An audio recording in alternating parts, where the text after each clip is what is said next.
Who's this? Who's this guy? Arian. Hello, Arian. Welcome to a live stream. He says that's ridiculous. That's ridiculous. The Nazis could never have done something like this. That's that's ridiculous. The Nazis doing something like this? On the German Nazis could never have been behind 9/11. Those German Nazis with the heart of gold? Really? That's ridiculous. People coming and defending the Nazis. The German Nazis behind 9/11? Really? How how could you think that?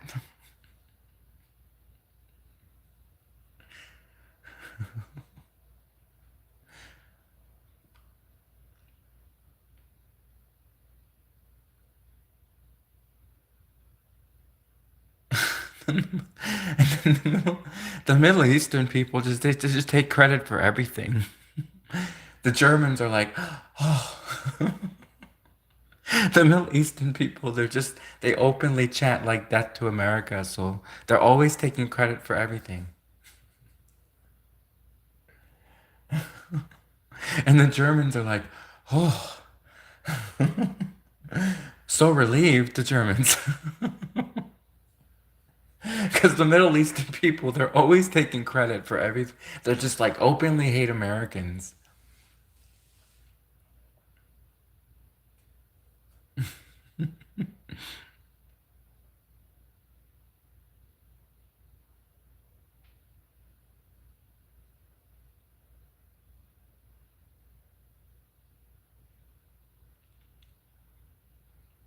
What is view botting? I don't know what that is.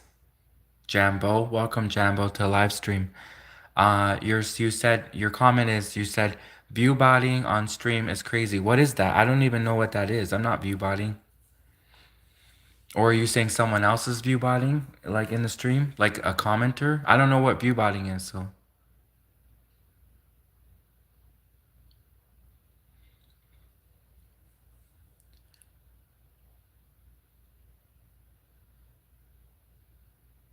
yeah, people keep coming in and out, you know. It's the nature of the live stream business. People come, people go, people comment, people think about things. Sometimes people just like to think. I like to go into live streams and I like to think about what's being presented to me. I like to think about different things. So sometimes I don't speak online. Like when I view live streams, is what I'm saying. When I go into other people's live streams, I like to just think about what is being presented to me. I like to look at things with an open mind, right? So if someone said to me, "Oh, do you think the Nazis, the German Nazis could have been behind 9/11?" I'd be like, "I mean, they were Nazis. They did worse." Well, did they did the same. The Germans did the same in World War II. I mean, they were known for being Nazis, so if someone wanted to float that idea, we're not talking about Swedish people. They're like, no, it had to have been the Swedish volleyball team, of course. German Nazis behind 9/11? Are you crazy? No, it had to have been the Swedish volleyball team. Those nice Swedish people. Yeah, yeah, it was us. Hello, I'm from Sweden. Would you like to come to our Swedish dance party? Like, so, I mean, it's not far-fetched to think that the Nazis, the German Nazis, could have been behind 9/11. I mean, it's not far-fetched. Although, I mean, America has a lot of enemies. I mean, it could have very well been Japan because look what America did to Japan in World War II. America dropped two nukes on Japan. I'm sure there's probably still Japanese people who have resentment after that. I mean, if I were Japanese, I'd be like, "Where's my grandfather? Where's grandfather Yamaguchi? Where's grandfather Yamagoto?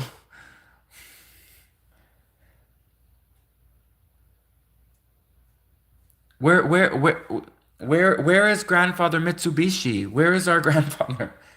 Oh, that's what happened. I remember now. Yeah, that's what happened to grandfather, um, something son, something son.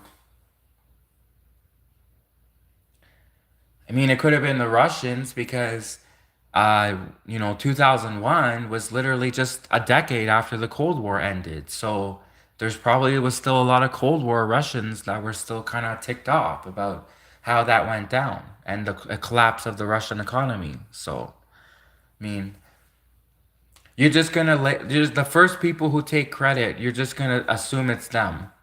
Like the Middle Eastern people take credit for everything. Like there could be Superman could go crazy and blow up half of Gotham City or whatever.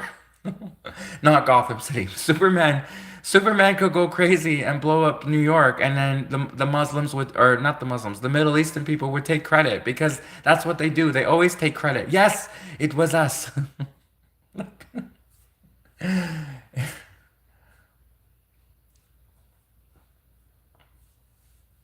So, I mean, the people like to blame the Middle East, to blame Iraq, to blame Iran, to blame all these countries when they're always taking credit for everything that goes down.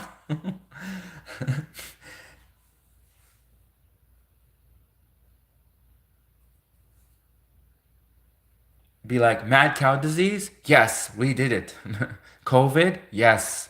Yes, we did the COVID. We did mad cow disease. Yes. Are you the reason why America has the biggest obesity problem in the world? Why Americans are overweight? Yes, we did that too. We're the reason Americans are obese. No. So why are you gonna just assume that just because they took credit for it means that they're the ones who did it?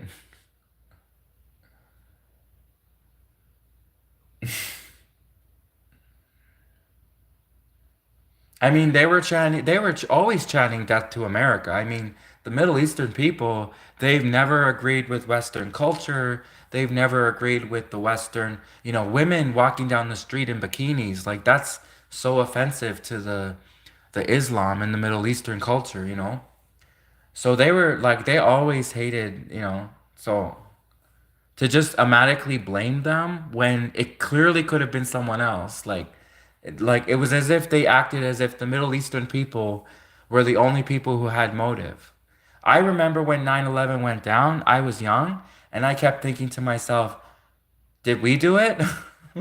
Like I'm in Canada. I'm from Canada. I'm in Canada, and I remember when 9/11 went down and I saw it, and I'm like, oh my God. John Chrétien, Prime Minister of Canada, what did you do? At first, I thought maybe we did it, honestly. It's bad enough us Canadians talk behind Americans' backs, and then they have to go ahead and Canada has to do 9/11. So, I mean, I wasn't sure. I mean, I was just really young, but seeing how my teachers reacted on 9/11 when they were like breaking out the champagne bottles, like, I'm like, why are you guys celebrating? This is awful. They're like, those Americans, those racist Americans. It's my Canadian teachers in school. They're like breaking out the champagne in the teachers' lounge when 9/11 happened. I'm like, why are you celebrating? I love our American. I love Americans. I love The Simpsons and I love Mad TV. I love Saturday Night Live. I like to watch Judge Judy. I was totally immersed in American culture, everything American. So I liked Americans. I didn't understand why my Canadian teachers were secretly celebrating. Like, obviously, in public, they were like, oh, this is bad. But like, no emotion, no tears, no real tears.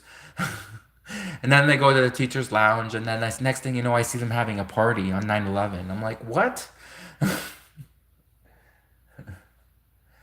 I'm like, can I come in? Can I get some cake? They're like, they closed the door on me.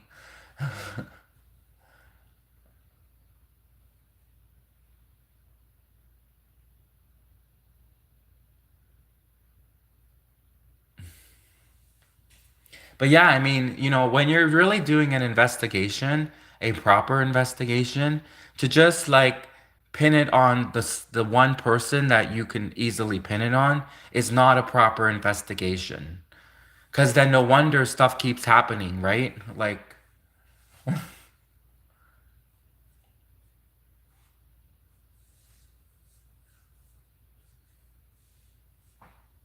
I mean, I could just imagine Americans on 9/11 in the war room.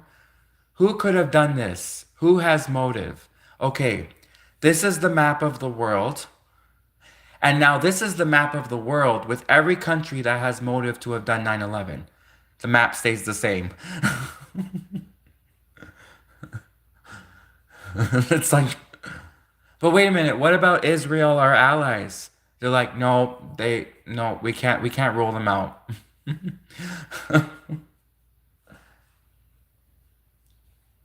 But like, wait, what about those nice Swedish people from Sweden? No, we can't roll them out. This is the map of the world. And now this is the map of every country that could possibly have been behind 9/11. The map stays the same. So basically every country you're saying could have done 9/11.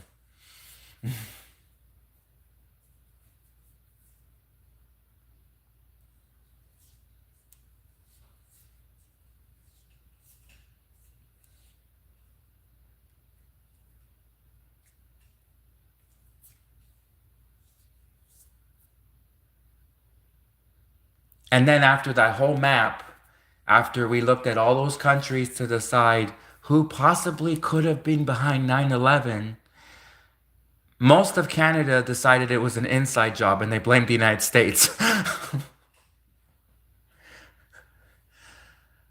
I'm like, Jesus, these people just got attacked, and now Canada's doing all these documentaries. 9/11 was an inside job. The Americans attacked themselves. The crazy Americans attacked themselves on 9/11. 9/11 was an inside job. Like, Jesus, these people just got attacked, and now you're blaming them for, you're accusing them of attacking themselves. Like, how screwed up is that, Canada? And then Michael Moore. Michael Moore was a famous. His movies were so popular over Canada. Oh, bowling for Columbine. Oh, look how safe Canada is. In Canada, they don't have to lock their doors. Insinuating that America attacked themselves. It was an inside job. Look at George Bush. Look at the George Bush's face when he reacted to the news of 9/11. No, I think George Bush didn't want to scare the kids. I mean, if you're a president and you're in a room full of kids, what's he gonna do? Start panicking and start screaming, and then the kids go start like, why would he scare the kids? Like, he probably was like on the inside, like scared, but he was reading to school children, so he couldn't just start panicking and yelling, "Run for your lives!" Like, he would have scared all the kids. Like, how do you expect George Bush to have reacted? Sure, like his face was very like almost as if he knew, but still, maybe he didn't really know for sure. I mean, America gets threats all the time. I mean, America's always getting threats. So it's not like George Bush would have been totally shocked that America like something happened when America's constantly getting threats, right? So I can kind of see George Bush's reaction. I can kind of expect that. He's a president. He's supposed to stay cool, calm under pressure. He's reading to a bunch of school children. He doesn't just want to get up and start scaring everyone, panicking. All the children run out screaming like they're all scared because of 9/11. Like, what did you expect George Bush to do on 9/11? Did you expect him to just panic and start screaming? We're like, everybody run for your lives. Like, he was calm and cool, collected like a president. Like, that's the way a president probably should act.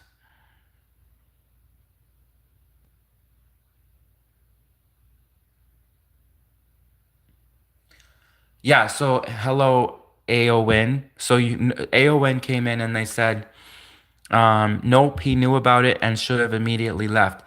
He probably knew about the threats. I mean, there've always been threatening Americans. Like, so of course when George Bush, he did know probably that something could have happened since they were constantly being threatened, right? So, I mean, to say that George Bush knew exactly that 9/11 was going to go down, exactly when, exactly where, I mean, We don't know for sure. I mean, maybe he just knew like something could happen because they were constantly being threatened.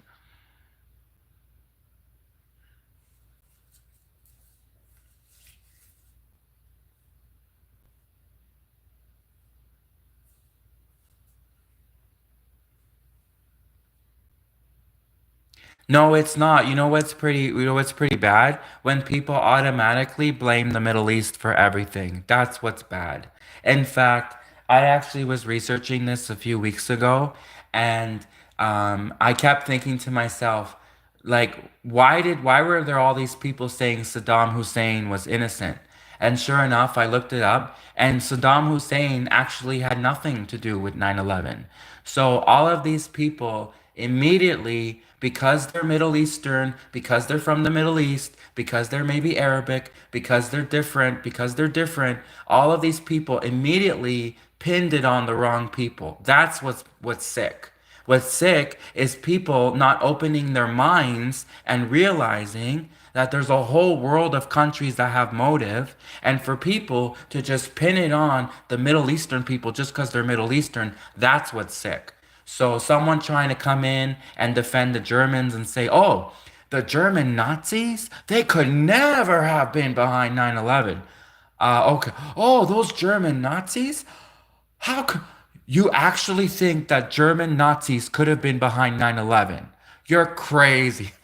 Like, seriously. And I'm not saying it was the Germans. I'm just saying people have to keep an open mind. They can't just go pin it. See, that's why. Did you see that Gone Girl movie with Ben Affleck? And if you saw that Gone Girl movie with Ben Affleck, you get to see all of Ben Affleck, if you know what I mean, at the end of the movie. But anyways, the Gone Girl movie with Ben Affleck, the Gone Girl movie with Ben, like it's literally the whole movie is about the fact that the media, the fake news, like Trump says, fake news. The media, they blamed it. They're always blaming innocent people. They're always putting innocent people in prison. Innocent people are constantly going to prison for the crimes committed by others because of horrible police work, incompetent police, incompetent media, constantly blaming the wrong people, coming to absurd conclusions. And that was the purpose of the Gone Girl movie with Ben Affleck.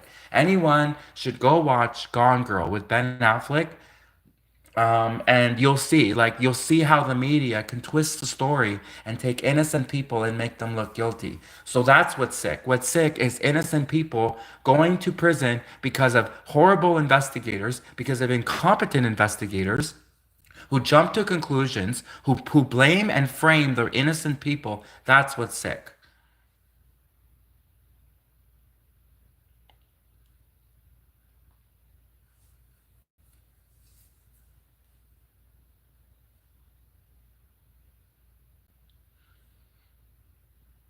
Heck, there are so many countries that had motive for 9/11. I mean, America dropped two nukes on Japan.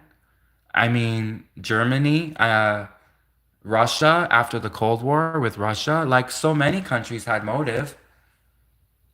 Like I actually, after 9/11 happened, I was in Canada, and the way I saw Canadians like reacting, I was like, oh my God, did we do it? Did Canada do 9/11? Like, and did you also notice how if we were such allies, if Canada and the United States is such allies, then how come the border became so strict after 9/11? Like before 9/11, it was Canadians could just like walk across, like jump across, skip across. Before 9/11, Canadians could like float into America. We could just float in there. And then after 9/11, they treated Canadians with such suspicious, like Canadians were like treated like criminals trying to cross the border into the United States of America. And you're trying to tell me that the United States never suspected Canada to be behind it? If that was the case, then how come the border after 9/11, it was like then suddenly it went from Canada, we could just like da da da da da like walk into America, and then after 9/11, we were treated like criminals with such suspicion, like what's your reason for being in the United States?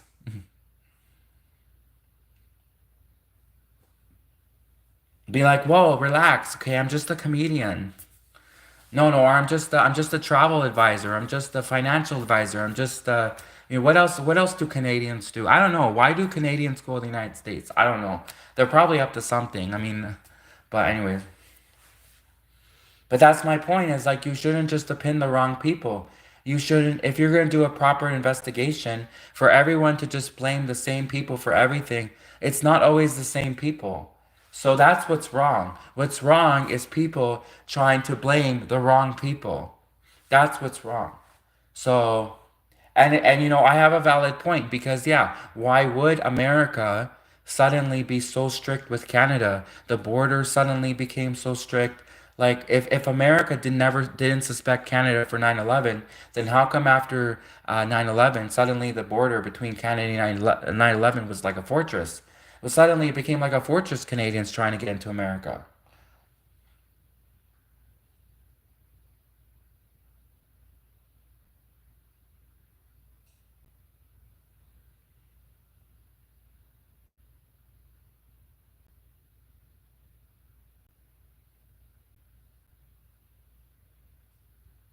I think what's dumb is people just always accusing the wrong people constantly. I mean, there have been so many people who have been vindicated after spending years in prison. Innocent people have gone to prison for years.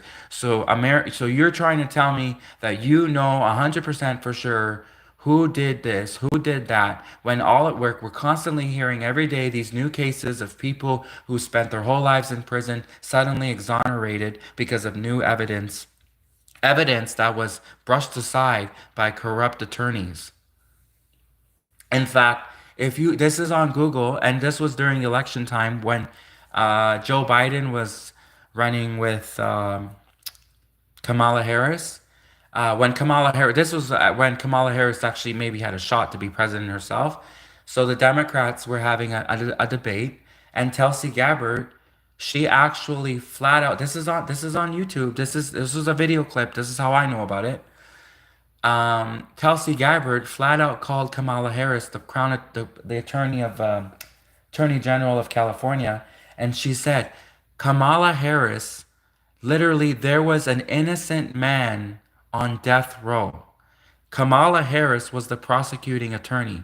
There was an innocent man on death row, and Kamala Harris blocked, according to Tulsi Gabbard, according to who's now currently the director of national intelligence, according to Tulsi Gabbard, she said that Attorney General Kamala Harris of California, she was the prosecuting attorney in a case where a man was on death row, and Kamala Harris, allegedly blocked evidence that could have saved the man who was on death row, an innocent man on death row. Kamala Harris blocked the evidence until finally she was ordered to release the evidence. And if she had not released the evidence, the man could on death row, the innocent man on death row, could have gotten the death penalty. But thank God that the court system finally made this corrupt attorney, Kamala Harris, release the evidence. And thank God the evidence eventually was released. But if it was up to Kamala Harris, she would never have released the evidence that could have exonerated an innocent man on death row. So that is the reason why we need better investigators. We need people to think not only inside the box, but we need people to think outside of the box and not just assume things and not just jump to conclusions.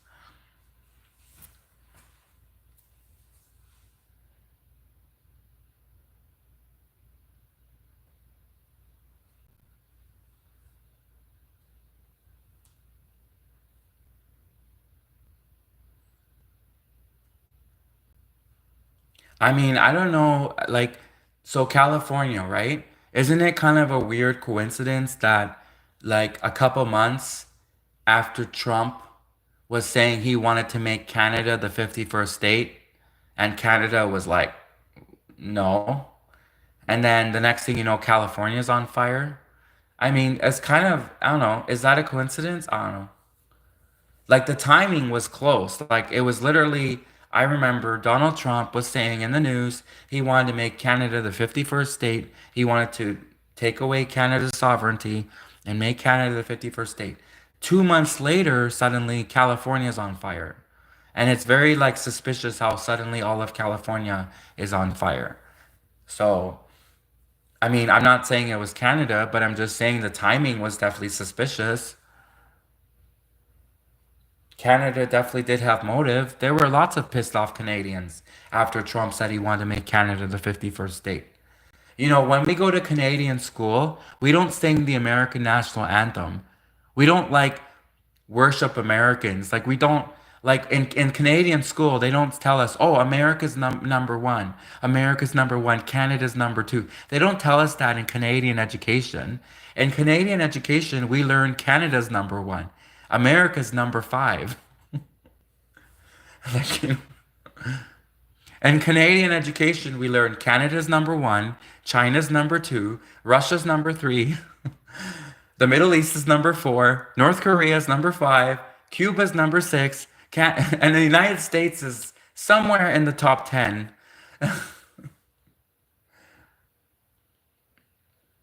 So they don't like I'm exaggerating a little bit, but it's true. I mean, in Canadian education, they don't say, "Oh, America's number 1." America, no, they say Canada's number 1.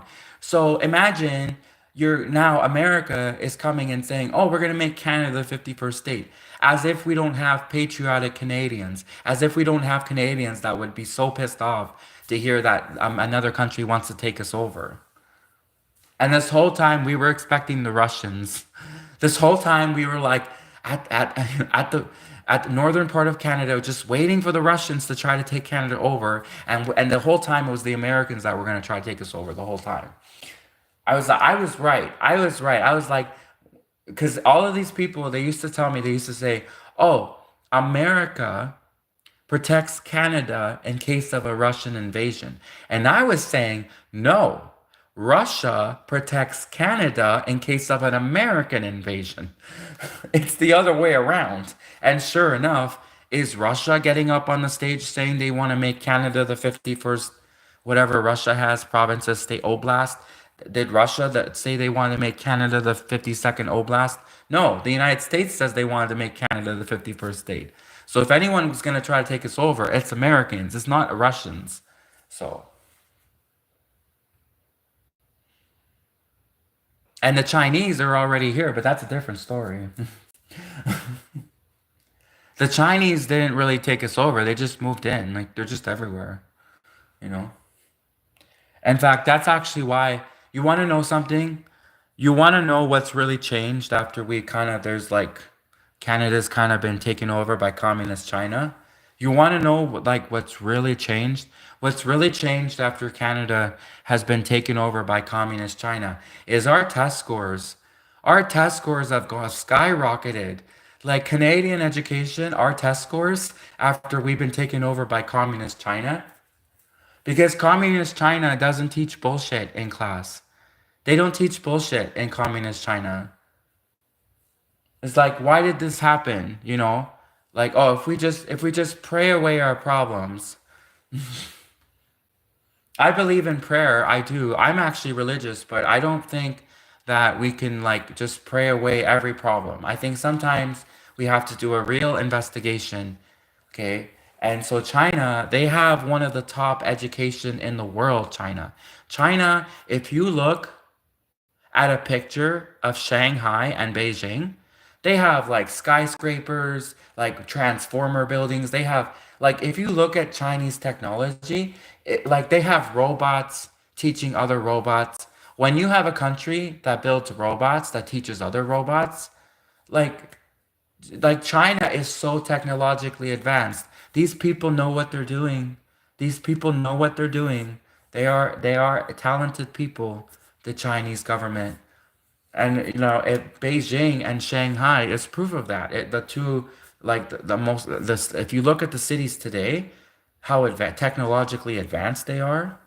Oh my God! So of course, Canada, the fact that we've been taken over by communist China, suddenly now, like all our Canadian test scores have gone up. Canadians are doing better in college. We're getting proper education now. They're actually giving Canadians proper education. So those are the benefits of being taken over by communist China. The downsides of being taken over by communist China, I'm not allowed to say. or else I'll be put in prison for 50 years. But definitely the benefits of being taken over by communist China, I'm allowed to say the benefits. I'm not allowed to talk about the downsides of being taken over by communist China because I'll be put in prison for 200 years, but I can definitely tell you the benefits of being taken over by communist China. And the benefits are the education has the test scores skyrocketed.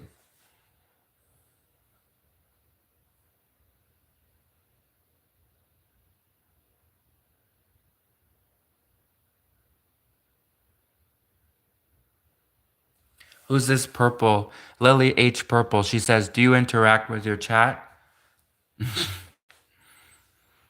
I don't know. What do you think, Lily H. Purple? Yes, I do. I do interact with. Thank you for coming.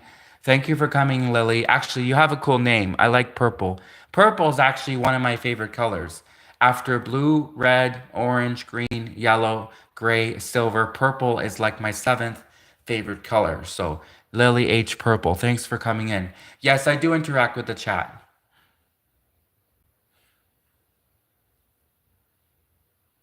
And if someone has any like actual constructive criticism or actually provides a different point of view, like I totally challenge the mainstream narrative. So we already know what the mainstream narrative is. So if someone wants to come and tell us what the mainstream narrative is, right? Then that's fine. You could say that. But I totally appreciate if someone comes in and says something that is totally left field. Those comments are the best. I read those comments actually. If anyone says something left field, not lizard people. The lizard people stuff, that is like trying to make conspiracy theorists look crazy. That every time I see someone say talk about lizard people, you're trying to defame the people who are actually trying to solve the world's problems. You're actually you're defaming the people who actually have legitimate questions about events that have happened. So I'm not like gonna entertain. If you want to talk about lizard people, that's fine, but I'm not gonna highlight your comments, lizard people comments, because no, I don't believe that there's lizard people. Like that is the most like you're just trying to make us look stupid. You're just trying to make the conspiracy theorists look crazy and stupid. No, I don't believe in lizard people. Now, what I will tell you is I did read a novel. It was written by a guy who used to work for an intelligence agency. Not sure which one, but apparently he used to work some sort of did something in an intelligence agency. And I was reading this novel, and the guy actually made the accusation. Well, it was said in a novel, fictional novel, so that he was smart the way he did it. He wrote it in a fictional novel, and he said that apparently in the Twin Towers on 9/11, one of the floors in the Twin Towers had a CIA headquarters. Apparently there was a major CIA, Central Intelligence Agency. There was a whole floor in one of the Twin Towers that was all CIA. I was like, oh, well, that definitely adds something to the dynamic. That definitely is an important piece of information that one of the floors, if this is true, one of the floors in the buildings of the Twin Towers was totally CIA, which would make sense because if this is the World Trade Center, like the World Trade Center where they have like financial transactions going on. Like I was a kid when it happened. When 9/11 happened, I was a kid, so I definitely have a good alibi. It wasn't me. Okay, it definitely wasn't me. I was like really young and Canada doesn't use young people for anything. We definitely don't. But anyways, I was like just about to be a teenager before 9/11 happened. And um right, so uh so the World Trade Center, if it's a financial one of the biggest financial like places in the world, the World Trade Center, if it's like the like obviously it would make sense that they would have a CIA a whole floor to the CIA because the CIA, I mean, they're not just concerned with terrorism, they're concerned with money. Money. The CIA, they're about money and keeping the American economy fresh with money.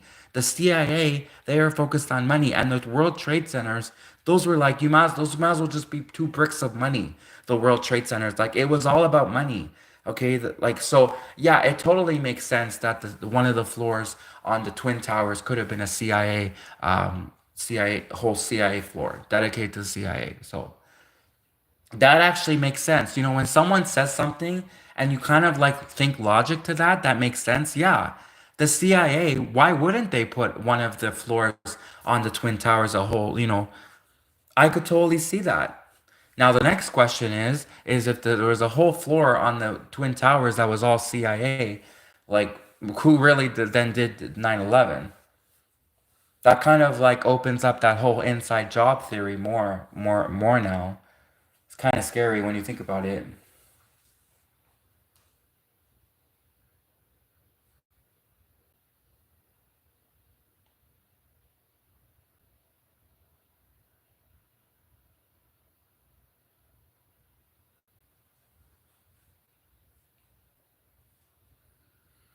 So a lot of times the way that spies try to leak information, well, sometimes they do it by comedy, but another way that spies leak information is through novels. So a lot of these, I'm not talking about Harry Potter. Although now that I think about it, maybe Harry Potter did leak some information. I don't know. I never read Harry Potter. It just looked like a guy who waved the wand around or something, wizards and stuff. No, I never read Harry Potter. But I am talking about spy novels, thriller novels, suspense novels written by former CIA themselves, disgruntled CIA who got fired from being the CIA, whatever. Like I'm talking about spy novels. So novels written by like people in the industry. So there's a lot of spy novels, and a lot of times the way that these writers leak information is in their novel. So you think you're reading a fictional novel, but suddenly you start reading these things that happen that look very similar to real events. And like the way it's described in a fictional novel sounds more believable than the actual narrative coming from the media. Like the narrative coming from the media makes no sense, but if you actually read the way it's described in a fictional novel, suddenly it makes sense. It's like, whoa, I could totally see them doing that. Yeah. Oh, I could totally see now how that happened. Like it all clicks. Like things happen for a reason. Things happen for a reason. And you know what happens is the media, they'll always be like, "Oh, breaking news. Crazy person does this for no reason." Hello? That doesn't make any sense. Why would he do that? Crazy woman does this for no reason. Crazy, crazy, crazy. This is how you know the media, they're such liars because they constantly just say, oh, whenever something doesn't make sense, the person was just crazy. Or maybe something happened for a reason.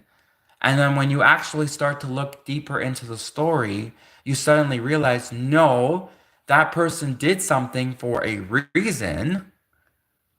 Which, okay, for example, there was a famous case. I went to marketing college and we studied a case with regards to McDonald's. And there was a woman who sued McDonald's. And at first, the media or someone, I mean, this case obviously happened when I was much younger. So I'm just telling you what our teacher told us, right? So our marketing teacher. So McDonald's, there's a woman that sued McDonald's because of hot coffee. So they gave her hot coffee and she spilled it on herself accidentally. And originally, the way the media twisted the story was, oh, this woman, she's just out for money. She spilled the hot coffee on herself. And then she sues McDonald's. This woman spills hot coffee on herself, clumsily spills hot coffee on herself, and then sues McDonald's for spilling hot coffee on herself. And that was originally how this story was given out through the media. And it made this woman look crazy, like she was incompetent, clumsy, like she was just out for money. But then, when you actually look into the details of the story, the coffee was brewed to a temperature that it's illegal. It was brewed to a temperature that is so hot that literally you grab the cup and you'll be like, ow. And it will cause you to actually have a jerk reaction.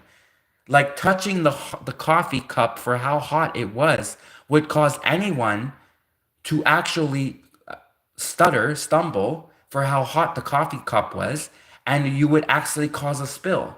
So literally, at first McDonald's or whoever the lawyers for McDonald's, because of course McDonald's must have a million lawyers, they were saying, "Oh, this woman was clumsy and she spilled hot coffee on herself and then she sued McDonald's. Can you believe it? She spills hot coffee on herself because she's clumsy and then she sues McDonald's because she's out for money." No, they brewed the coffee so hot that literally anyone, whether it was her or even a McDonald's employee, goes to touch that cup, it would be so hot that it would cause a jerk reaction. You'd be like, "Ow," and the jerk reaction would cause you to spill the coffee because of how hot the coffee cup was. They brewed it to a temperature which was illegal. Like they should not have brewed it to that high of a temperature.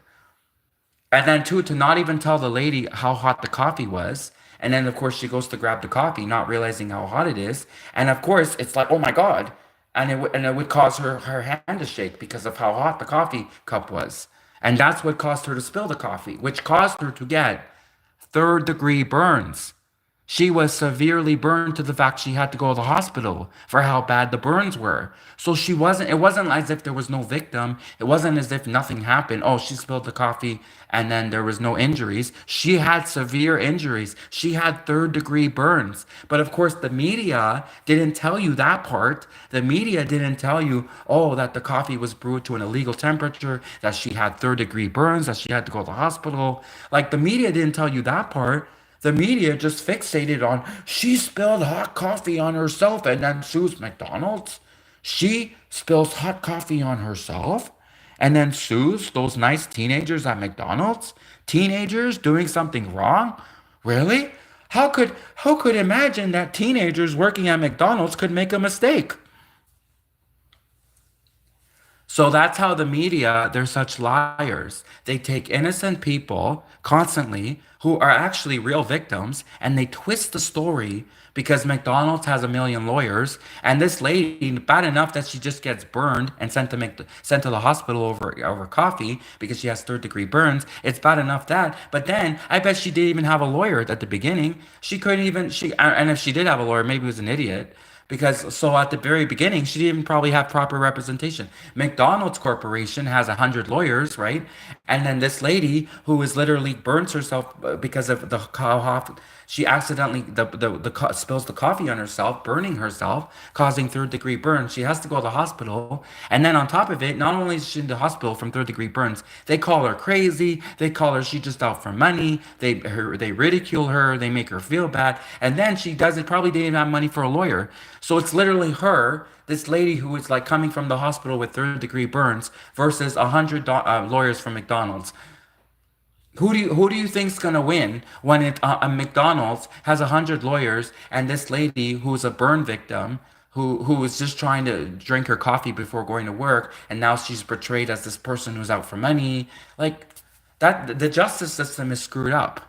And there's constantly innocent people who are victims who never get justice, who are actually portrayed to be like the criminal.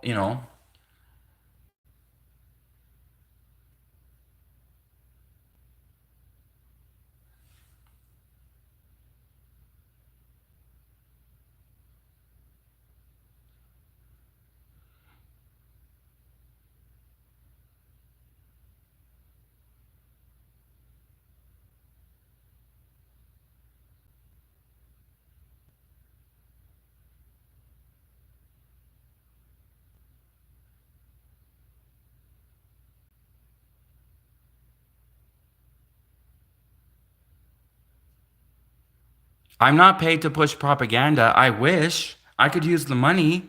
Are you actually saying that there's people paying people to push propaganda? How do I get one of those jobs? I need money. This guy, I'm gonna pin your comment. He's like, I wish I was paid for lefty propaganda. So do I. How do I get one of these jobs? I'm not being paid to push any propaganda. This is all a natural stream.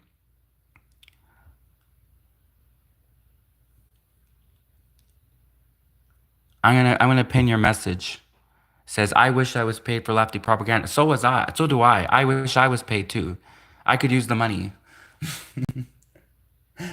I was thinking about this the other day. I was like, I wonder how, like, when they describe people in a yearbook, like, most likely to do this, most likely to do that. I wonder how people would have described me. Like, I wonder how my teachers would have described me.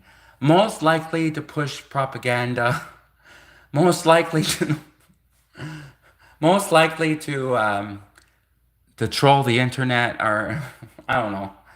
But no, I'm not. I'm not pushing propaganda. I mean, this is my opinion. If you think my opinion is propaganda, well, it's not. I mean, it could be if in different people's eyes, I guess. I mean, if you don't agree with my opinion and you might think it's propaganda, but it's really not. It's just my opinion. And I give reasons. Actually give good reasons. And a lot of times I will give facts. Like I don't. It's not just my whole opinion. I will also present facts. Like for example, the McDonald's case. The coffee was brewed to an illegally high temperature. Anyone who would have touched that coffee would have accidentally spilt it for how hot the coffee cup was. So that's like a slam dunk. Oh my God, this woman's clearly a victim because anyone, regardless me, you, anyone who have touched a coffee cup so hot it would have caused anyone to accidentally spill the coffee. It's not like she just clumsily, purposely spilled coffee on herself just so she could sue McDonald's. Like, imagine she's a victim, she's a third degree burn victim, and then on top of being a victim and being burned and have to be sent to the hospital, on top of that, then people saying that you spilled coffee on yourself and that you just were trying to sue McDonald's for millions. Like that would be imagine that how awful the lady would feel, you know? So I present all facts of the case because I don't like to be lied about. And I people have twisted the story about me. People twisted the story. Okay, so I have a perfect story for you. I have a perfect story. I mean, this is not the worst thing that has happened to me, but this is something that I can talk about without crying. Because sometimes there's things that if I talk about it, I'll start crying. So I have a story that I can actually talk about that won't make me cry. It was bad. It was awful what was done to me, but I won't cry. So I was not popular in high school. Are you shocked? And so I had a friend who was also not popular in high school. She was, um, how do I put this? How do I say politically correct? She was thick. She was like a thicker woman, um, like in calculus or in chemistry class, how you would say like an atom is heavier. Like like an atom of Um, okay, so for example, a proton, an electron, they're lighter, right? But a neutron has a heavier mass. So, anyways, this woman that I was friends with, she was like a neutron. So she had a higher. Okay, so anyways, so I was friends with her. We were both losers. We were both losers, and we would go outside, and we were 18, so this was legal because smoking is you're allowed to smoke cigarettes. So we were just smoking cigarettes, and it was legal because we were both 18, and we were in grade 12, right? At the end of near end of grade 12, and so we were constantly going outside to smoke at the smoking area, the designated smoking area, because they did have one because they knew that 18-year-olds they did smoke sometimes. So we were talking, and then one day we would normally go and meet each other to have a smoke break together. And then one day she didn't show up for the smoke break. I guess she was sick. I wasn't sure what happened. So I messaged her on MSN, and this is how you know that this story is an old story because MSN is like was like a long time ago. But this is what happened. This is the truth. I messaged her on MSN and I said, "Hey, I didn't see you today at our smoking spot. Are you sick? Are you not feeling well? I was looking forward to chat with you and talk to you about how my day went, how your day went, and I didn't see you today. So what happened? I didn't see you at our normal smoking spot." I didn't know when I messaged her on MSN that her mother was standing behind the computer and her mother didn't know that she smoked. So her mother didn't know that she smoked. And when I messaged her on MSN saying, "Hey, I didn't see you at our normal smoking spot. Are you okay? Are you not feeling well?"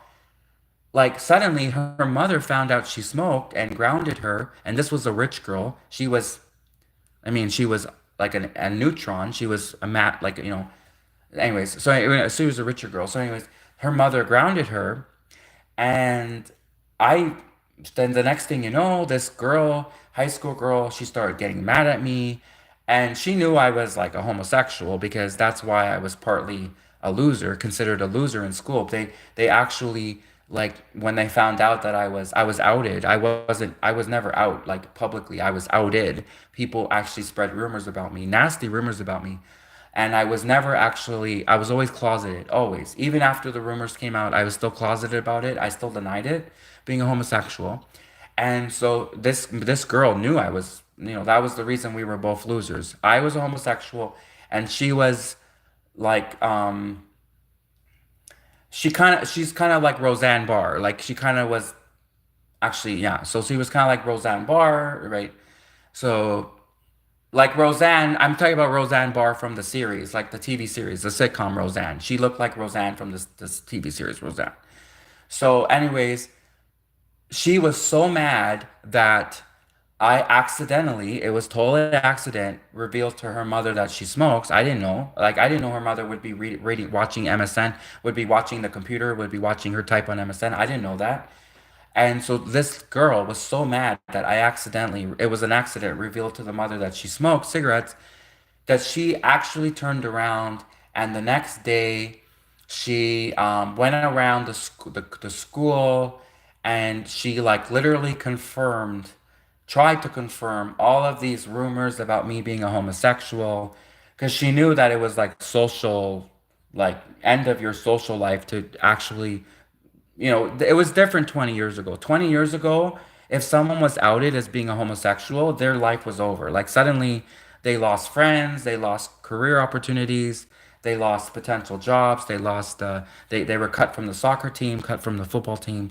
So it was very different 20 years ago to be outed. So suddenly after, she was going around to all these people, and she's like, I know for sure that he's gay. Like, I know for sure. Like, she was so vindictive. She was upset. And I didn't do it on purpose. It was an accident. I accidentally revealed to her mother that she was a smoker. I didn't know that her mother didn't know she smoked. And I didn't, well, first off, if I met her mother in person, I wouldn't say, "Hey, do you know your daughter smokes?" That's not how it happened. I was messaging her on MSN.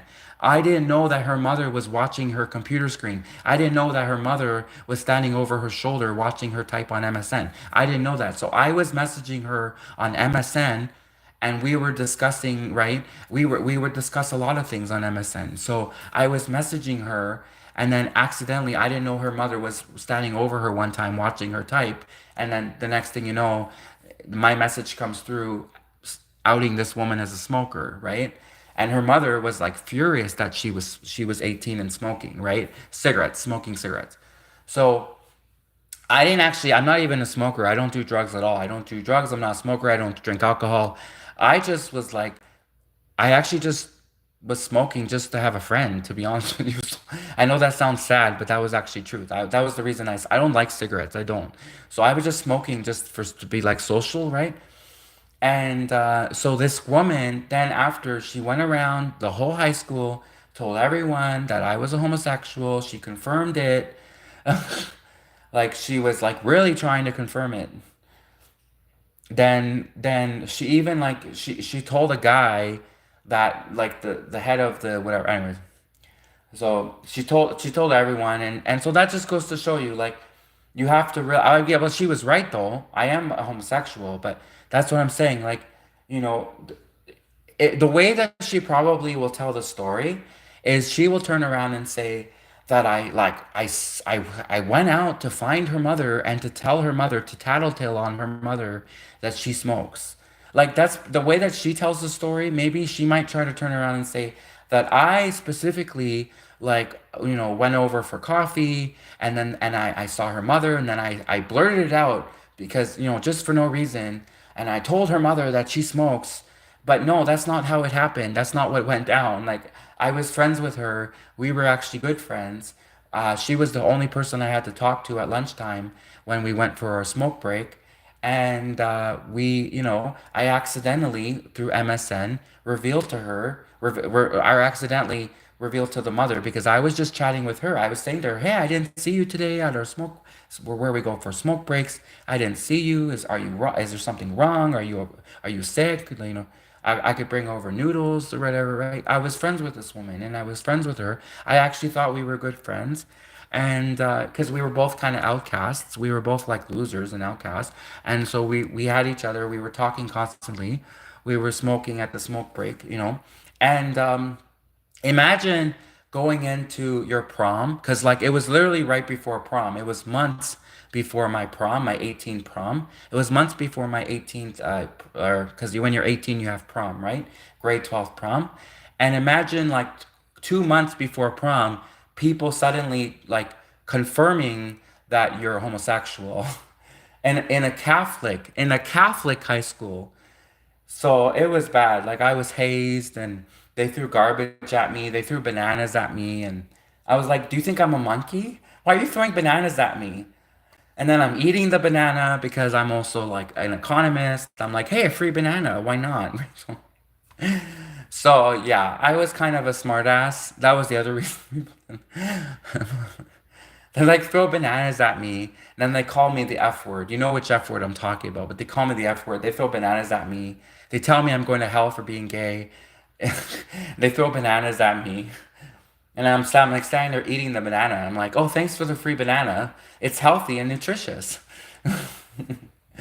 Better than the Twinkie that you're eating." So, anyways. But no, so I don't, I am not a malicious person. I am a nice person. And I've actually been attacked. Like, there's been actually worse stories. I was gay bashed. I was denied jobs. I was completely harassed when there was for no reason. I was embarrassed in the workplace.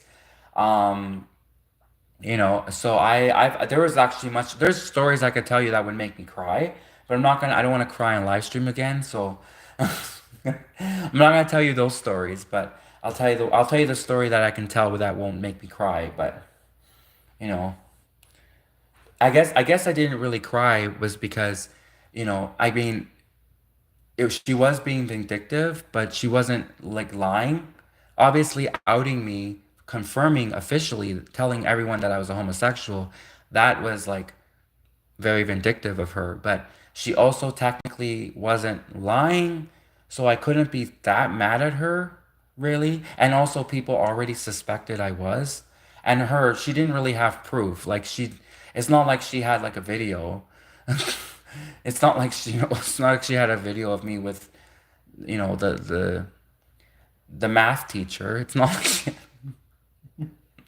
like she had a video with me of anyone. No, like you know what I mean. So, anyways, but my math teacher, I'm just saying an example. I'm not. There had nothing. Anyways, my math teacher was the football coach. My math teacher was the football coach, and I was actually good at math. Math was my favorite class. So I love mathematics. I love math. Really, I don't really like. Honestly, what I really like is math. I like math. And I got good marks in math because I was good at math. I am good at math. I know how to do calculus. I can do multivariable calculus. I could do parabolas, chi-square, trigonometry, Pythagorean theorem, the Fibonacci sequence. Like I am very good. I love doing math for fun. I do long division for fun. When they were teaching that Common Core, I remember when I heard about them teaching Common Core mathematics in America. I'm like, but anyways, I never needed Common Core math. I always like was good at math. Math was great for me. So yeah, I used to do math for fun. I used to do calculus, statistics, and so y equals mx plus b, slope, calculate the slope, like all that stuff. I used to love math. Math was so fun. So I used to do algebra, substitution, elimination. I would do advanced algebra, right? I would coefficients and all that stuff. So I loved mathematics. So I went to math class. It was my favorite class. And my math teacher, he happened to be the football coach. I didn't, but I was actually kind of scared of him, to be honest, because he was the football coach. Like he was like angry constantly. And he was very like, he made sure that we had like good math. He was German too. He was German and he was our football coach. And he was also our math teacher. and he was very strict in math class. But I was a good student. I always got, I had like a 99 average in math. I literally, the reason I lost 1% was because I was sick one day. That's why I lost. That's why I got 99 in math class. So I didn't, because I was sick one day. I missed an assignment. And then what happened was I had to hand in the assignment late, and I got a late deduction. So the reason that I lost the mark was because when I did hand in the math assignment late, because I was sick that day, I didn't get the math assignment, and something happened. Then when I handed in the math assignment, I got a late fee, like not late fee. It wasn't Blockbuster. I got a late penalty for handing in the assignment late. So that's actually why I got 99% instead of 100 in math class. So. But anyways, so high school wasn't all that bad actually. I kind of, it was, you take the good and the bad in life. You get good, you get bad, you know. You shouldn't just remember the bad times. You shouldn't just remember the good times. Remember everything. Remember everything. It'll make you wiser. If you just only remember the good times, you won't get that wisdom that you get from living life, right? And if you only remember the bad times, you'll be very depressed. So remember everything. Remember the good times. Remember the bad times. Remember it all. And yeah.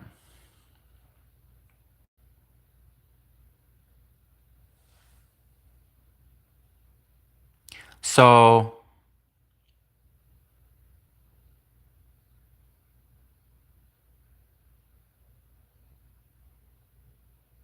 yeah, I'm reading the comments. This is the most random rambling. Yeah, it is the most random rambling. But you know what? And I replaced your message. I pinned your comment. It is the most random rambling because this is not a script. This is not a script. I'm not an actor. This is, well, everyone in high school had dreams of being an actor and moving to Hollywood, moving to California and being an actor. But of course, California and the Americans, all these Canadians, we all had these dreams to become actors and move to California. But of course, it's not easy for a Canadian to get citizens to become an actor in America. Like America puts up a lot of roadblocks for Canadians to try to become actors. Anyways, it's not a big deal. California's on fire now, anyways. So I guess. But anyways, no, I'm not an actor. I wanted to be an actor at one point. I thought I might be good at being an actor. I wanted to be a soap actor. I wanted to work on a soap opera, like one of those cheesy soap operas, right? I think I'd be good at that because I'm pretty good at uh, improvising. So, anyways, no. So this isn't. I know this sounds like a lot of rambling, but I'm not. This rambling proves that I am not a paid actor. This isn't a script. I'm not reading off a script. This isn't like some propaganda I'm being paid for. I wish I could use the money. So if there's anyone that wants to hire people to push propaganda, how do I get a job? No, I'm just, But seriously, this is real. I'm real. I'm a real person. In my live streams, you're gonna hear the truth. You're gonna hear I would say 99% of the truth. I'm not going to just tell you secrets about me. I'm not going to tell you where I live. I'm not going to tell you my phone number. I'm not going to do stuff like that, obviously. So I'm not going to, if someone comes in and be like, where do you live? Uh, I live in Russia. Like, tell me your exact address. No, no, no, no, no, no, no. My exact address is Russia. I live in Russia. I live in the Kremlin, actually. In fact, you're welcomed to go to Russia to find me.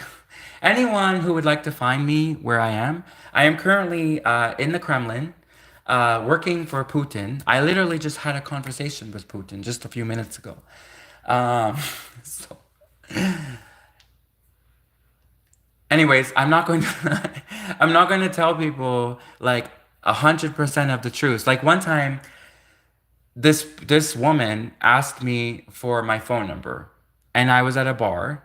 I wasn't a gay bar, it was a straight bar. And I go to straight bars because I just like to make friends. I'm not like hunting straight guys. I'm not like, anyways. So this woman, we were at a bar, it was a straight bar, and she asked me for my number. And I said no, no. No, thank you. I was very polite.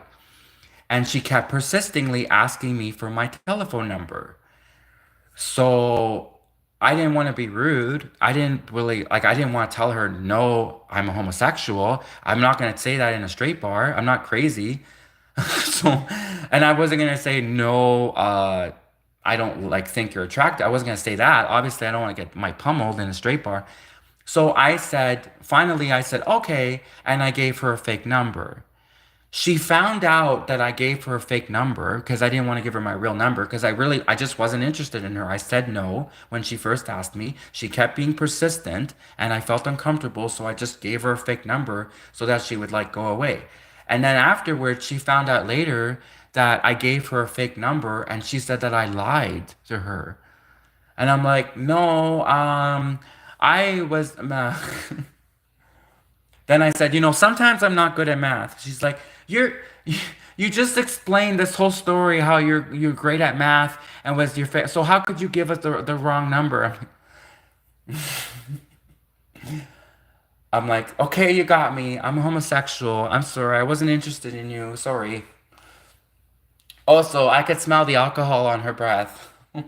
It's not really, I'm sure straight guys were turned off too, because if you can smell like alcohol, if you could smell like really strong alcohol on someone's breath, it's a turn off. So that was the other reason too. I don't know, maybe I would have went on a date with her just to get a free dinner, but unfortunately women don't pay, so it's not like I could have like done what women do and go on dates just to get free dinners because I would have had to pay. So it's not like I would have like I could have just pretended just to like her, even though I'm homosexual, and I just oh free dinner like what women do. I couldn't have done that. I wish I could have done that. I may have done it with guys, but I mean no, I haven't. No, I'm just joking.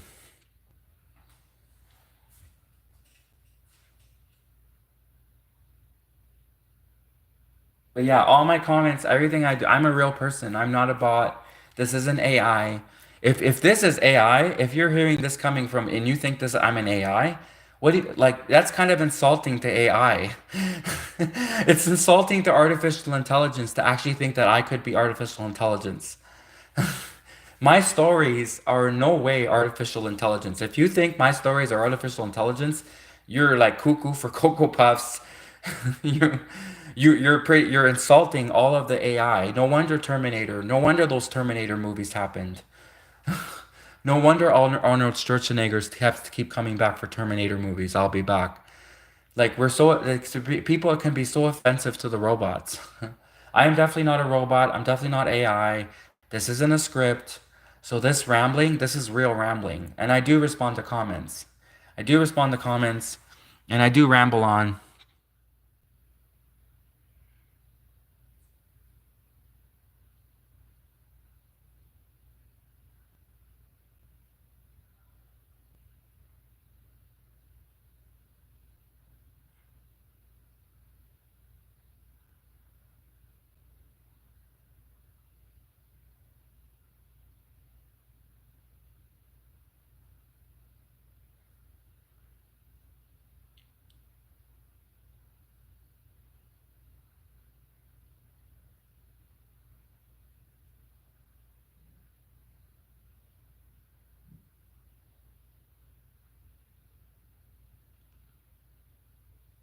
So gracious, so there's a person named Gracious. No, I'm in my 30s. Did you not listen to me describe how I remember 9/11? Obviously, I'm in my 30s because I was describing how I remembered when 9/11 happened. So, no, I'm definitely in my 30s. I'm not younger than 30. No, I am in my 30s. In fact, a lot of times, let's see, so I grew up watching Friends, Monica, Chandler, um, Rachel, all of them, Phoebe, right? So I grew up watching Friends, and that was like a big thing. So anyone who grew up watching Friends, obviously you're in your 30s, most likely, unless, you just were watching reruns of Friends. But I mean, there's people today, there's people in their 20s that have never seen an episode of Friends or The Simpsons. So, or Mad TV. So, anyways, but I grew up watching Friends, and I can tell you an episode actually. It was always stuck out to in my head because it's so true. So, there was an episode of Friends where Joey went into the dry cleaners, and Joey also wanted to be an actor, like me. I want to be an actor in Hollywood. Joey wanted to be an actor. Anyway, so Joey on Friends, he went. There was an episode where he went to the dry cleaners. It was a Russian dry cleaner, and Joey had was in this new sitcom where I guess they portray the Russians as terrorists. And I like if you look at 99% of Hollywood, they're constantly you can't turn on a Hollywood movie like there's 90% of Hollywood movies portray the Russians as the terrorists. Like or Nazis from World War II, either German Nazis. Like how many Nazi World War II German Nazi movies were there? How many movies were there portraying Russians as the terrorists? All these James Bond movies portraying the Russians as terrorists. So, anyways, so Joey goes into the dry cleaner, and the Russian dry cleaner says, I'm not serving you. You are in a sitcom that portrays Russians as terrorists. It's offensive to my people, Russians, right? No, Joey. First, Joey's like, "Who? Dry cleaners?" When the guy says it's offensive to my people, Joey's like, "Who? It's offensive to dry cleaners?" He's like, "No, Russians." So, but it's funny because it's true. Like, it's 90% of Hollywood portrayed. They're always portraying Russians as the terrorists. They're always portraying the Germans as Nazis from World War II, right? So, um, I distinctly remember that episode because every time I came across a Russian in real life, I was, but like I'm talking about a Russian who is like just came straight from Russia. I'm not talking about like an ethnic Russian, maybe just a Russian that was like born in Russia but then moved to the United States when they were really young. I'm talking about like real Russians, like straight from the KGB, right? So, whenever I come across Russians in real life, I'm always like really, I'm normally on edge a bit. I'm kind of a little, oh, not on edge. No, I'm just cautious. I'm kind of cautious because of that episode with the Friends episode with Joey and the Russian dry cleaner. And it's not just that Friends episode, it's also the fact that, yeah, 90% of Hollywood movies portray Russians as the terrorists. I mean, if you're planning a trip to Germany and right before you go to Germany, you watch like 20 World War II Nazi German movies. I know what these were movies, but still, it's going to affect you a little bit. It's going to affect your subconscious. It's going to maybe make you a bit afraid. Like you're going to be in Germany and someone's going to come up behind you, bah, bah, bah, bah, bah, and you're going to be like, you know what I mean? And they'll be like, oh, you dropped this, sir. Just be like this really nice German person. You dropped your passport, and the German's just giving you your passport. And he's because German sounds really harsh, like "Bah, bah," and you think you just watched 20 Nazi Germany World War II movies, so of course it's gonna affect you a little bit. So basically, yeah, every time I came across Russians, I was always kind of just a little bit cautious. But one time, this is the time when I actually got scared. Like I literally had met a Russian and not realized I met a Russian. She had like perfect English, like better English than me. I didn't know she was Russian. She spoke perfect, like no accent, perfect English. And she actually, it got slipped out that she was Russian. And I confronted her. I said, not confronted her. I asked her, I said, someone told me that you're Russian. Is that true? And she said, yeah. And I'm like, really? You're Russian? I'm like, your English is perfect. And at first I didn't believe that she was actually Russian. And then she showed me a video of like when she was younger, when she was in college, and because so she's also in her, she's the same age as me, so she's in her 30s, and she showed me a video of when she was in college in Russia. She actually did actually go to college in Russia, and then she says to me, I learned English really fast. Like I learned English within 6, 7 years because she was in college. She studied English in college in Russia. In Russia, she studied English. I almost got to the punchline of the joke. I almost actually spelled the punchline of the joke, but she got to English, and so she said, yeah, that's why she speaks perfect English because she studied English in Russia. She went to like Moscow University. She studied English for 4 years, and that's why she speaks now fluent, perfect English.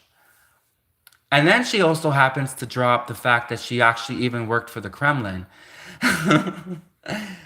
And then I got scared. That's what scared me. I was like, okay.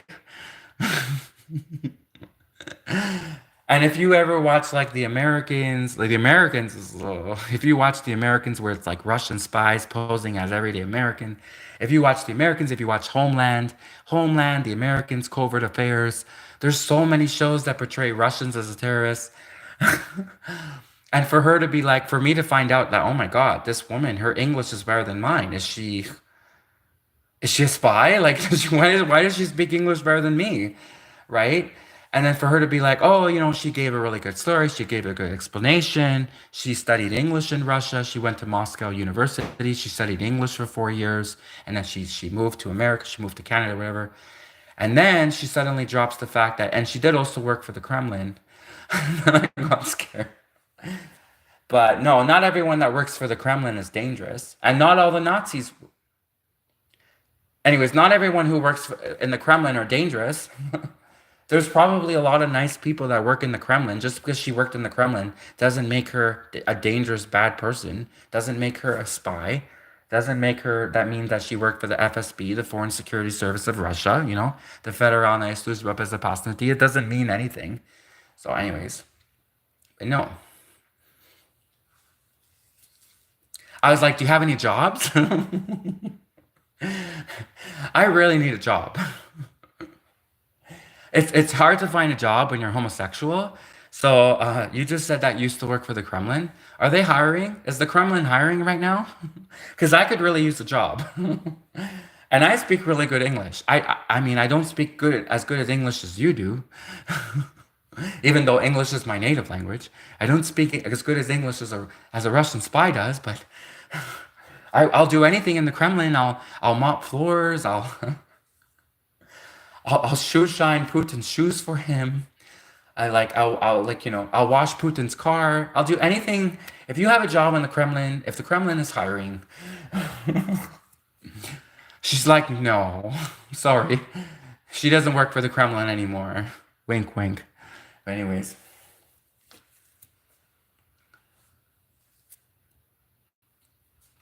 but that's why you should never, never, never judge a book by the cover. Never judge a book by its cover. Never judge a book by its cover unless the cover is Mein Kampf. Never judge a book by the cover. So, anyway.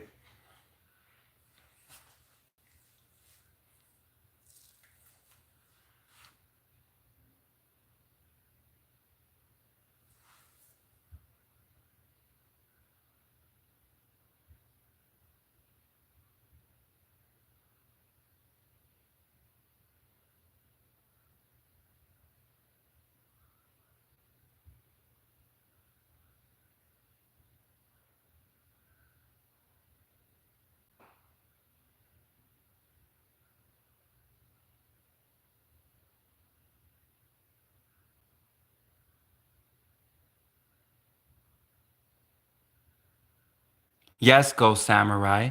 Germany was the most advanced. I am repinning the comment. I keep repinning comments. If I see a comment I like, I'll pin it. So yes, Ghost Samurai. Germany was the most advanced nation for a reason. Thank you for bringing up the fact that if it wasn't for the Germans, our technology would not have gotten to the level it is today. And I love science and technology. I am a mathematician at heart. I am a scientist. I love technology. And like the Germans were fascinating because it's like, where did they get all of this advanced information, this technological, this scientific information? you know Part of me when I was growing up wanted me to study German because like I'm as a scientist, as a mathematician, especially, so there was a CIA operation. There was a famous CIA operation called Operation Paperclip. Operation Paperclip was right after World War II and after the Americans and the Russians won the war. After World War II, Operation Paperclip, they wanted to recruit the top German scientists, and it was a big race. It was actually a big a battle between the United States and Russia because the Soviets wanted to steal the top German scientists, and then the Americans wanted to take the top German scientists. So they were trying. It was a battle to try to get the best German scientists, right? And it was called Operation Paperclip. It was a real CIA operation where the Americans were trying to recruit top German scientists after World War II, and the Russians were trying to recruit top German scientists.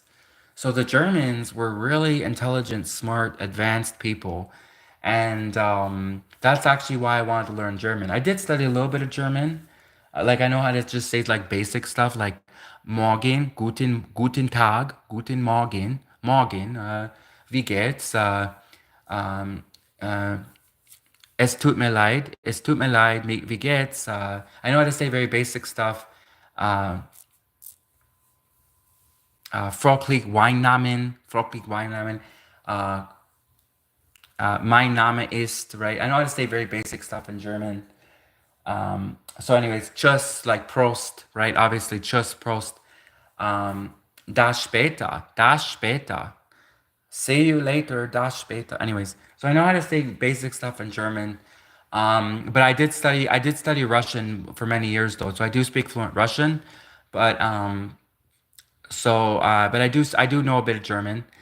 And yeah, the Germans had advanced technology, amazing. And so that's what actually inspired me to become like a researcher for science. I love to research for science, and I just love it when I read articles about World War II and how there's so much technology we got from the Germans. So, anyways, but obviously, I don't like the other part of World War II, but I like the part where, you know, at least we improved medical science, we improved technology. That part I like. I obviously don't like the other part of World War II, but anyways.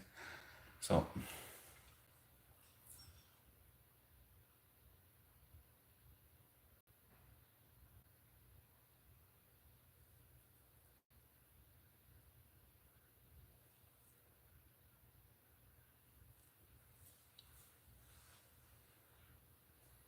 and then too, when I was younger, I always thought, oh, Germany must be this huge country. Like for Germany to be so powerful in World War II, like Germany must be massive. And then I went to go look at the map of the world and I'm like, Germany is like really small. Like Germany, 20 Germanys, no, I mean, I'm just estimating, right? But 20 Germanys could fit inside of Canada. Like 30 Germanys could fit inside of Russia, right? Like Germany is actually, in terms of land, is very small. How did like this really like much smaller country, definitely smaller than Russia, smaller than the United States, smaller than Canada, how did Germany like do so well in the war? Like you would have thought that, you know, you would have thought that like the biggest, if you look at the map of the world, if you just look at the map of the world, Russia is like everywhere. Like Russia is huge if you look at the map of the world. I'm like, which foreign language should I learn?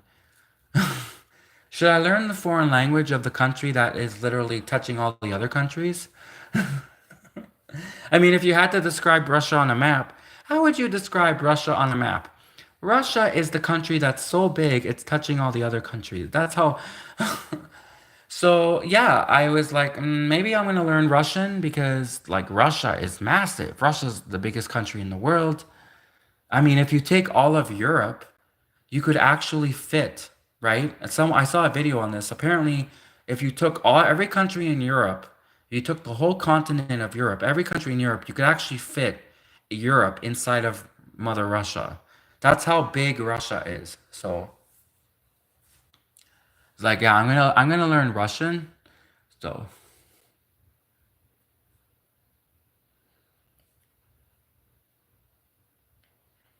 and then if like English people ask me, why did you learn Russian? I'd be like, I learned Russian to have your back. And then if the Russians ask me why I learned Russian, I'd be like, I learned Russian to have your back. And then if aliens from outer space ask me, why did you learn Russian? I'd be like, I learned Russian to have your back. I'm on your team, bro.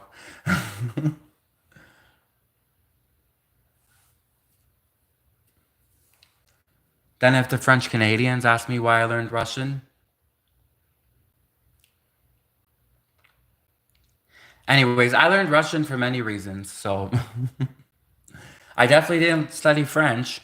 I was never good at French class. I never liked French class. I was not good at French. Trying to pronounce French words, like, and then I feel like, I don't know.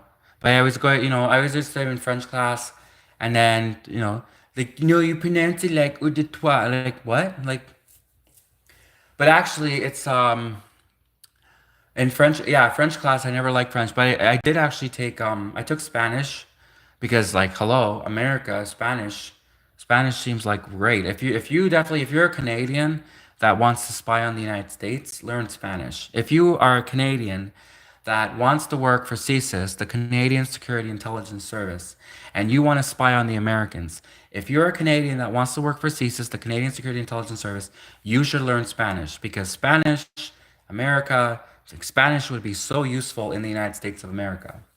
So I didn't learn Spanish because, like, I studied a little bit of Spanish. I took like one course in Spanish, but I gave up because uh, if I'm really scared of anyone, I'm probably scared of the cartel. I'm really scared of like the cartel. So, who isn't scared of the cartel? Like, so I'm like, I'm not gonna sit that one out. I think I'll learn Russian.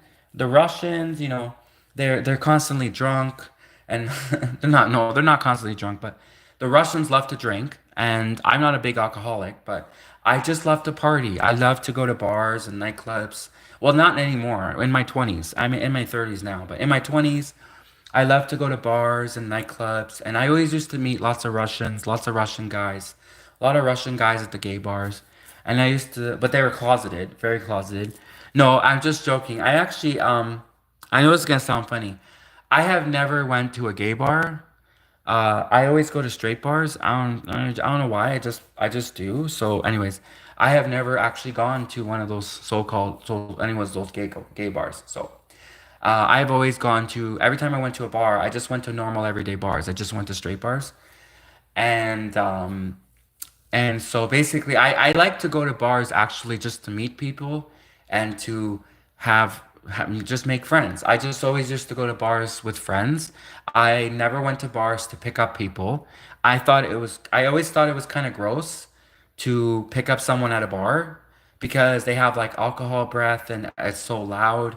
It's loud, the bar is loud, and they smell like alcohol. They're half of the time they're drunk. So I never really went to bars to like I'm gonna pick up a date. No, I never went to bars with that intention. I always went to bars for to make friends, and typically I usually made good best friends usually with a lot of women. I made a lot of female friends at bars, but I was never like obviously, I'd make friends with them, and eventually I would tell them, "Yo, I'm not interested like that because I'm homosexual." But I basically would go to straight bars and make friends. And so I never went to gay bars. Honestly, I never ever, like, I'm a real, and I've never gone to one of those gay bars. Because even me, like, I would be in that bar and I'd be like, oh my God, like Sausage Fest. Like, I'd be like, like if I want a Sausage Fest, I'm gonna go to Germany for a sausage fest. I'm not gonna go to, if I want a real sausage fest, I'm gonna go to a real good sausage fest. I'm gonna go to Oktoberfest in Germany where they serve real nice sausages, beer, big jugs of beer. If I want a sausage fest, I'm gonna go to the best sausage fest in the world. I'm gonna go to Oktoberfest in Germany. I am not going to go. Anyways, so because it's less special, right? It's not special. It's more special, when you have like a soap opera and there's like five women fighting over the one guy, right? Like then it's more special. It's special that way when it's like, five women and then another guy, maybe another guy who's like his best buddy. It's like, it's more special when it's a soap opera and it's like one really hot guy and it's like five women fighting over the one really hot guy in a soap opera. Then it's special. It's not special when it's like a room full of guys and they're all gross and sweaty and they're all drunk and it's like that's nasty. Like no, I don't want to go there. No, sorry, but I'm not an alcoholic like that. I'm not like I don't mind if people like to drink. That's not a issue for me. But if they are so drunk and loud, like overly intoxicated, overly loud, overly crowded. It's like, no, like that whole just turns me off. I don't know. So I'm gonna go to a classy straight bar. I'm gonna go to a classy straight bar, meet people, have good conversation, ask them questions about their work. Like, hi, hello.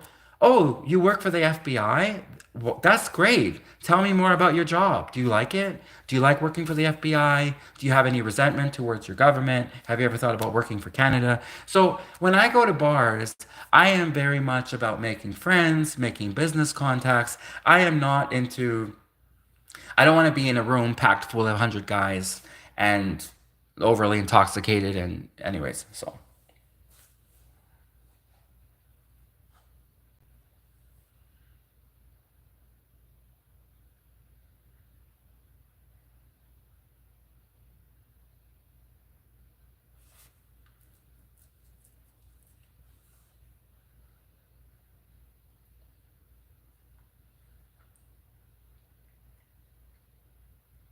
And also, I don't go to those parades for the same reason, because it's not special when the guy just whips it out, like in public.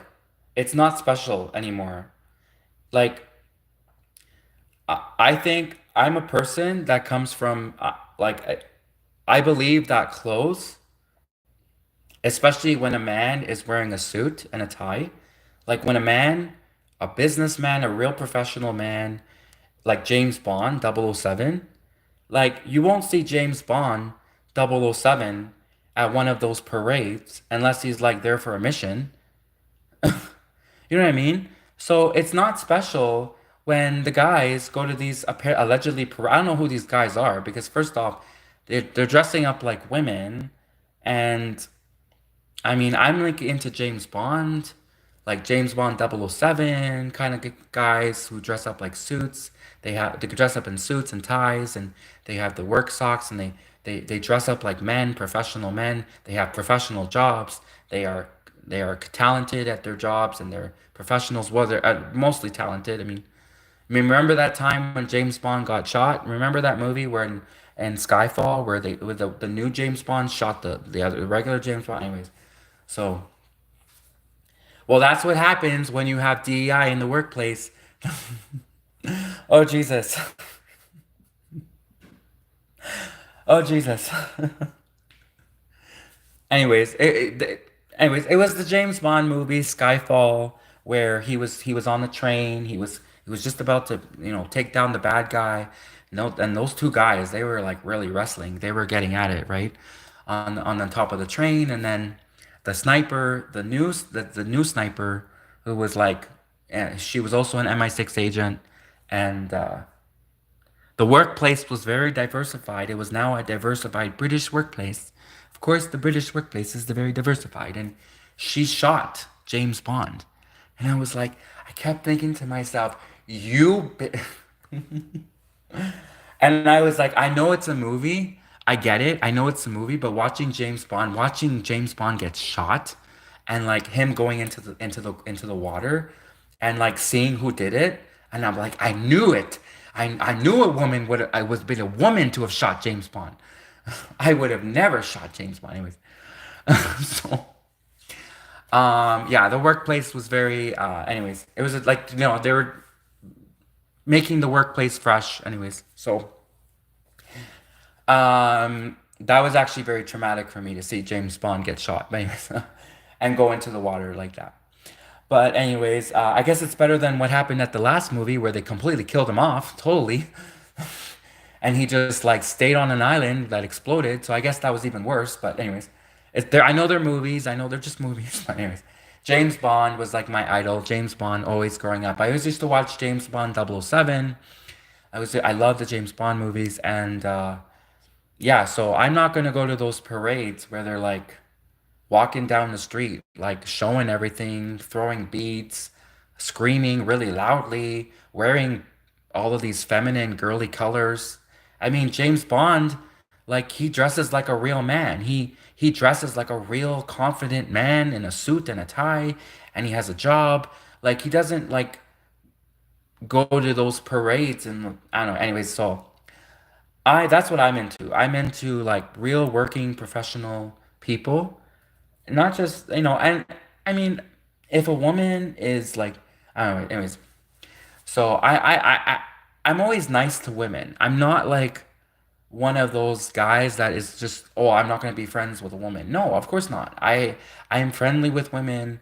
I'm friends with women, and one time I did pretend to be straight to get a job. It was a very good job working for the government of Canada, and I pretended to be straight to get the job. And I may have asked the woman to pretend like she was in a relationship with me. And when I did my LinkedIn profile, I did my LinkedIn profile and I did my profile just right. I did my resume, and I also happened to have it put on social media that I was dating a woman. So I may have pretended to be straight to get a really good job to work for the government of Canada. Anyways, um, so sometimes you gotta do what you gotta do to get a job. And they always give straight people the best jobs. So if I'm gonna get the best job, if I'm gonna work for the government of Canada, it wasn't CSIS. Obviously, CSIS would never hire me. Because CSIS, the Canadian Security Intelligence Service, they would expect you to do way more than just date the woman, if you know what I mean. CSIS, the Canadian Security Intelligence Service, would expect a man to do much more than just befriend her on social media and make some posts and be like, oh, aren't you excited about our 1 year anniversary of this relationship? So obviously, I could never work for CSIS, the Canadian Security Intelligence Service, because they expect their men to do way more with women than just, anyways. It was like that James Bond movie where he's like, hey James Bond, did you pump her for information? James Bond, like, yeah, he pumped her for information, all right. He got the information out of her. James Bond, 007. This was when Pierce Brosnan was the James Bond. Anyways, Pierce Brosnan, James Bond, 007. Yeah, he definitely pumped her for information. He got the information out of her. So I could never pump a woman for information, at least not in that way. So, anyways, so obviously CSIS would never hire me. I could never work for CSIS, the Canadian Security Intelligence Service. But I did get a job for the government of Canada, and I did actually get the job. I don't know if it was because they believed I was straight, but I do know like it's better that you. I mean, I did like her. I liked her as a friend. So I guess it kind of was like I kind of was dating a woman because we did have good conversations. I liked her as a friend.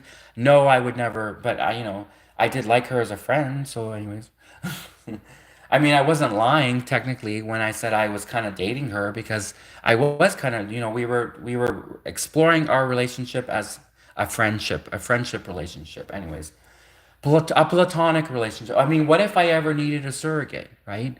What if I ever needed a woman to suddenly be a surrogate? No, anyways, I'm just joking, but anyways, partly joking, but so yeah, so I did actually get a really good job at one point working for the government of Canada. I don't work for the government of Canada anymore. I wish. But yeah, so typically the CSIS, the Canadian Security Intelligence Service, they typically would hire straight men usually for jobs. I mean, I'm talking about maybe 20 years ago. Maybe now things are very different now. But even now, I would probably say, I mean, if they need a guy to do a special mission and he has to flirt with a woman or do something to get information from her, seduce her, right? If you watch those documentaries all about these Russian women, they seduce men. If you remember, if you watch, okay, so they have a famous documentary on Netflix. It's all about the CIA, the Central Intelligence Agency, and they talk about the FSB, the KGB, and the Russian spies. And they always just talk about the honeypots, like the Russian women that were so seductive, and they could seduce any American guy or any Canadian guy. And I'd be like, not me. She can't seduce me. Nice try, but so I speak fluent Russian and be like, nope, she can't seduce me. I could just imagine I'd be like, talking with this Russian woman and she's trying to get information out of me. She works for the Russian FSB, the Federальная служба безопасности. She works for the Russian Security Service, Russian FSB. She's trying to get information from me and she doesn't realize I'm a homosexual. She's trying to seduce me to get information. She thinks I'll just melt in her, like she thinks I'll just give her whatever she wants, right? Because like she's so seductive. The Russian woman is so seductive. And then she finds out I'm a homosexual, and then like the joke's on her. But then actually, then she tells her handler, to get rid of me, so the joke's on me. So, anyways, she's like, he's gay, get rid of him. Anyways, you see those documentaries about the CIA, the one, especially the one on Netflix about the CIA, and they have Americans too. They have American spies who seduce, right? There was actually an episode of Covert Affairs where it was an American spy seducing a Russian guy. So obviously the Americans do it too. The Russians do it. The Americans do it. The Germans do it. But yeah, no, definitely. That's definitely why it's always been a limitation for me because, it just makes sense. You can't put someone in a job they can't do. It's very simple. I'm a traditionalist in that sense. Like I mean, if there's a job that needs to be done, you need to put a person who can actually do the job. And there's definitely certain jobs that I cannot do. But yeah.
In defense of Russian women and in defense of Mother Russia, in defense of the KGB, um,